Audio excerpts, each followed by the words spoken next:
people don't understand, and this is a myth about diagnosis, is that people think diagnoses are for life, and they are not. Oh, he's an Aspie, or he's on on the spectrum, and they don't really know what I get it because of pop psychology on TikTok, but I really want the listener to understand what is autism spectrum disorder. How do you define it, right? And then and in a way that makes sense, because sometimes we could get really clinical and have clinic ease. We Yeah, speak in that clinic ease, but I want, for everyday listener to really understand what that is. there's rampant confusion on the topic of diagnoses, and let me do my best to break this down and give a little bit more clarity when it comes to this topic. First thing I'll lead off with this is that I don't like diagnoses. I find diagnoses traps people.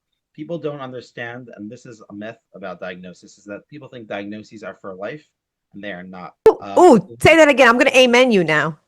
Diagnoses are not for life, and that's not just true for anxiety disorder, anxiety, many disorders, or depression, which we can understand people could rise out of.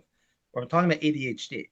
Legally, actually, people don't know this, that legally, a diagnosis is only considered valid for 3 years before the person has to be reevaluated to clarify if they still have it. Many people with ADHD in adulthood, their symptoms go away. Many people, almost half, I would say, that can happen to.